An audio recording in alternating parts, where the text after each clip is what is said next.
Assalamualaikum warahmatullahi wabarakatuh.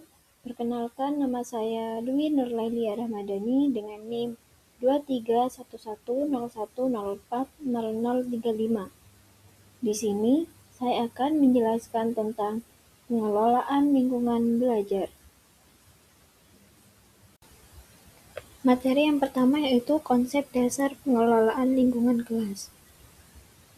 Pengelolaan lingkungan kelas adalah kegiatan yang berupaya menciptakan dan mempertahankan kondisi yang optimal bagi terjadinya proses belajar mengajar.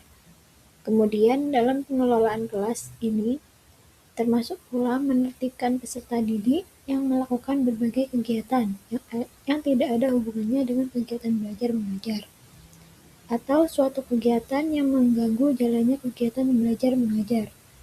Dengan adanya pengelolaan kelas, maka dapat meningkatkan kegiatan pembelajaran, meningkatkan prestasi siswa dalam belajar, menerapkan pendekatan belajar yang kreatif, variatif, dan inovatif. Selanjutnya yaitu tujuan pengelolaan lingkungan kelas.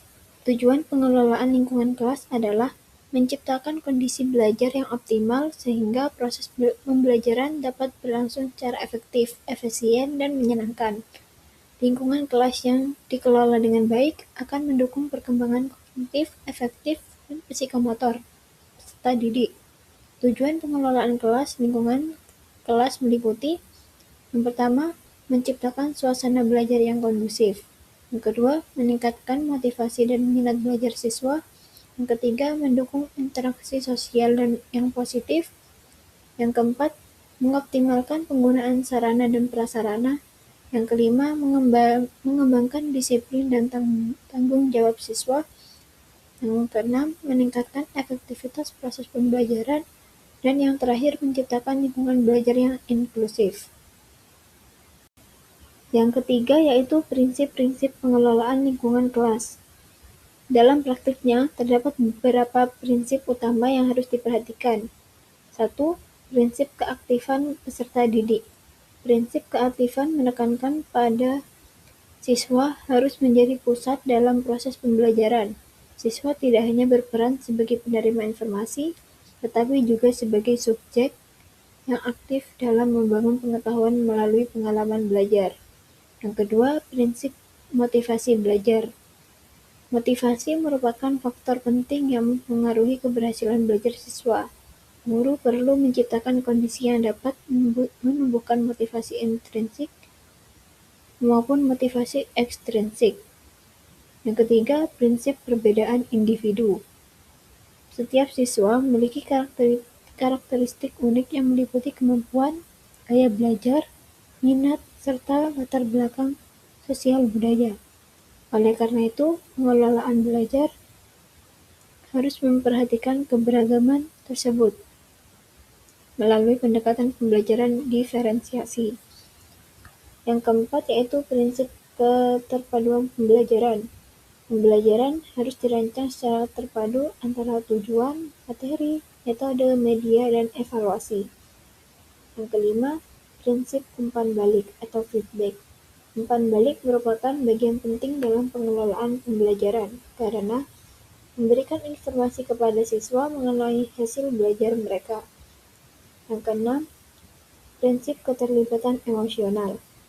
Aspek emosional memiliki pengaruh besar terhadap keterlibatan belajar siswa. Lingkungan belajar yang aman dan nyaman secara emosional akan meningkatkan konsentrasi, kepercayaan diri, serta partisipasi siswa. Dan yang terakhir yaitu prinsip efektivitas dan efisiensi. Pengelolaan pembelajaran harus memperhatikan penggunaan waktu, tenaga, dan sumber daya secara optimal. Pembelajaran yang efektif adalah pembelajaran yang mampu mencapai tujuan dengan hasil yang maksimal.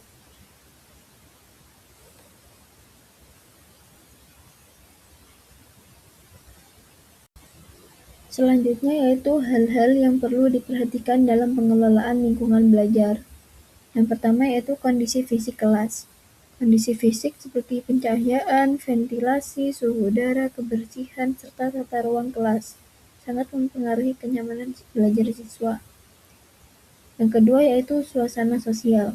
Hubungannya harmonis antara guru dan siswa serta antar siswa sangat penting dalam menciptakan lingkungan belajar yang kondusif.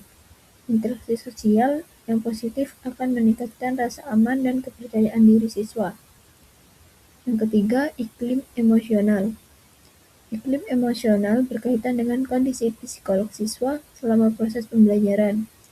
Guru perlu menciptakan suasana yang menyenangkan, tidak menekan, serta menghargai setiap pendapat siswa. Yang keempat yaitu pengelolaan waktu. Manajemen waktu yang baik sangat penting dalam pembelajaran. Guru harus mampu mengalokasikan waktu secara seimbang antara kegiatan pembukaan, inti, dan penutup. Yang kelima, menggunakan media dan teknologi. Pemanfaatan media pembelajaran seperti gambar, video, dan teknologi digital dapat meningkatkan minat dan pemahaman siswa. Yang keenam, penataan tempat duduk. Pengaturan tempat duduk harus disesuaikan dengan metode pembelajaran yang digunakan, seperti diskusi kelompok, kerja individu, serta atau pembelajaran kolaboratif. Dan yang terakhir yaitu disiplin dan aturan kelas. Aturan kelas yang jelas dan konsisten sangat penting untuk menciptakan ketertiban dalam pembelajaran. Disiplin yang baik akan membantu siswa memahami tanggung jawab dan menjaga suasana belajar tetap kondusif. Sekian materi yang dapat saya sampaikan. Wassalamualaikum warahmatullahi wabarakatuh.